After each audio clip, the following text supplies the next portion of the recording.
Kita-Kita FM, suara dari tanah di bawah bayu.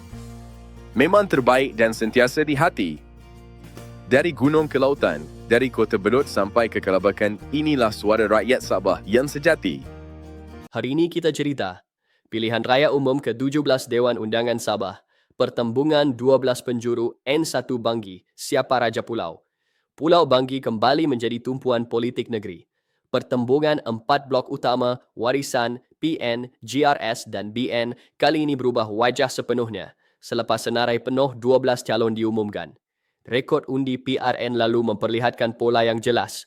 Pengundi Banggi sangat menitik beratkan faktor anak tempatan, kehadiran calon di lapangan, serta kemampuan calon memahami struktur sosial unik di pulau itu. Dalam pusingan terbaru ini, calon warisan Zainal Romeo, seorang anak jati Dogoton yang memiliki pengalaman luas dalam pentadbiran daerah dan hubungan rapat dengan komuniti setempat. Sentimen akar umbi menunjukkan penerimaan tinggi terhadap beliau kerana sifat tegas, berpendirian jelas dan rekod perkhidmatan dalam jabatan kerajaan. Di banyak PDM, nama beliau sering disebut sebagai calon boleh menang kerana memenuhi 3 kriteria yang paling kuat mempengaruhi undi Banggi: asal-usul, pengalaman dan karakter. PN pula mempertaruhkan Rahimah Majid, calon wanita profesional yang bergerak lebih awal berbanding pesaing lain. Beliau turun hampir semua TDM sebelum calon lain memulakan pergerakan, memberi kelebihan awal dari segi pengenalan dan jaringan. Faktor beliau juga anak tempatan kudat mengurangkan kesan negatif label Parti Malaya yang sering menjadi batu penghalang bagi ramai calon luar. Rahimah kini menjadi pencabar baru paling rapat, terutama dalam kalangan pengundi wanita dan pengundi muda.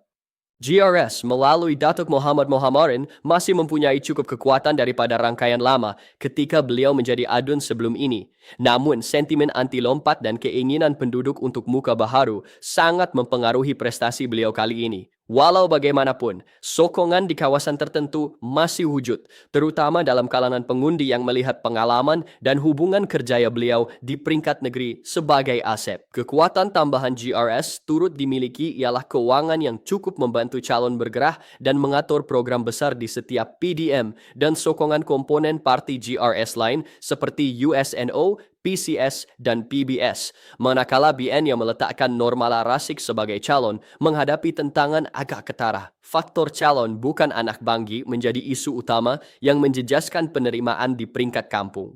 Dalam konteks Pulau Banggi yang mempunyai identiti sosial dan geografi yang sangat khusus, sektor lokaliti sering menjadi pemecah atau pembina undi besar.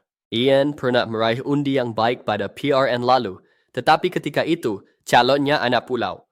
Kali ini, momentum tersebut tidak kelihatan mengulangi prestasi yang sama. Di luar 4 blok utama, calon bebas seperti nasib Samodi Gelombang Hitam tetap mempengaruhi lanskap undi, terutama di kalangan belia.